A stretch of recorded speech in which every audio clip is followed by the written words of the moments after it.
person helping the Pakistan is the BJP. They gave PCB 35 crore rupees on a platter. I admire Tehseen. On a platter. Tehseen, that's a separate debate. Now, please.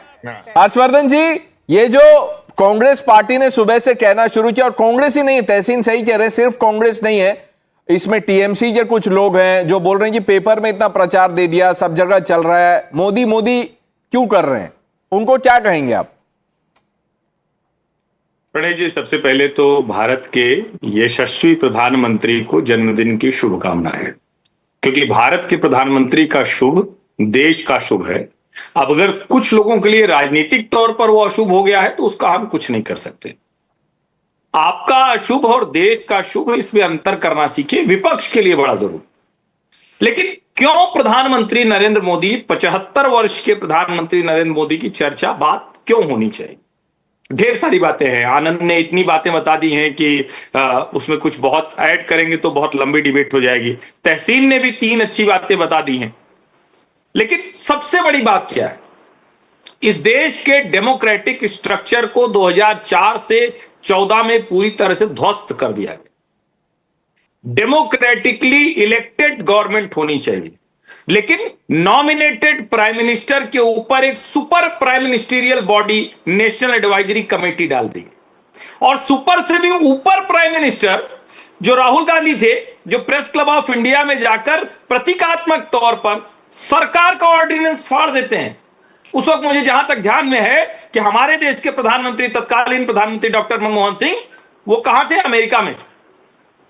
Democratic structure को, democracy में जो belief होता है जनता का, उसको पूरी तरह से ध्वस्त कर दिया गया था। तो नरेंद्र मोदी को आज इसलिए याद करिए कि आज 11 वर्षों के प्रधानमंत्री नरेंद्र मोदी के उस चेयर पर बैठने के बाद पीएम ऑफिस इन कमांड है।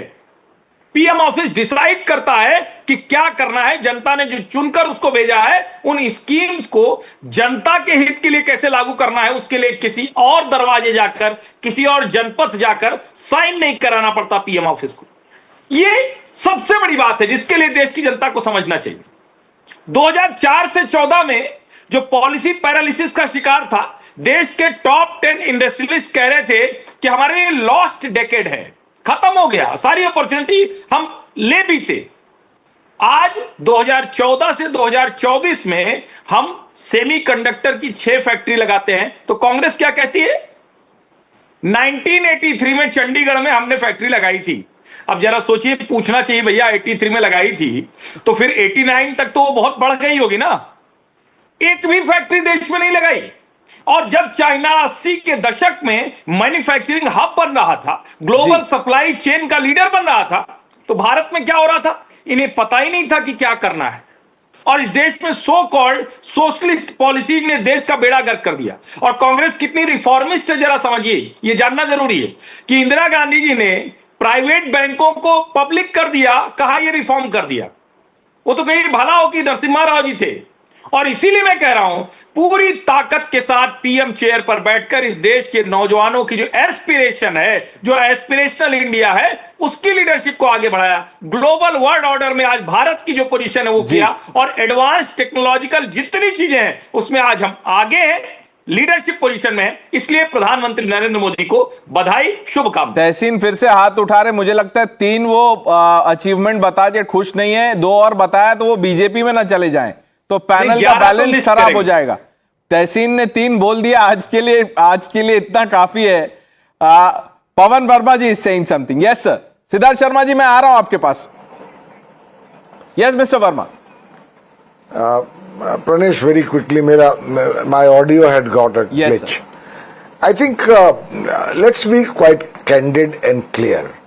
The Prime Minister has emerged as a figure of history.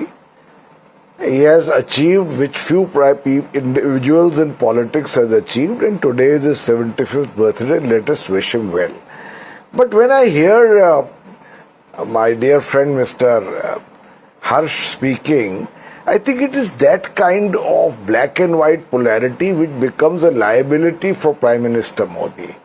To paint everything in the past as if it was nothing and to say everything is achieved now.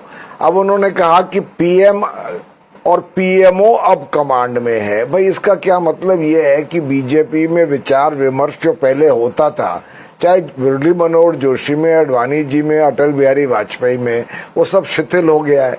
तो इन चीजों को थोड़ा सा आदमी संतुलन से देखे तो बेहतर होता है।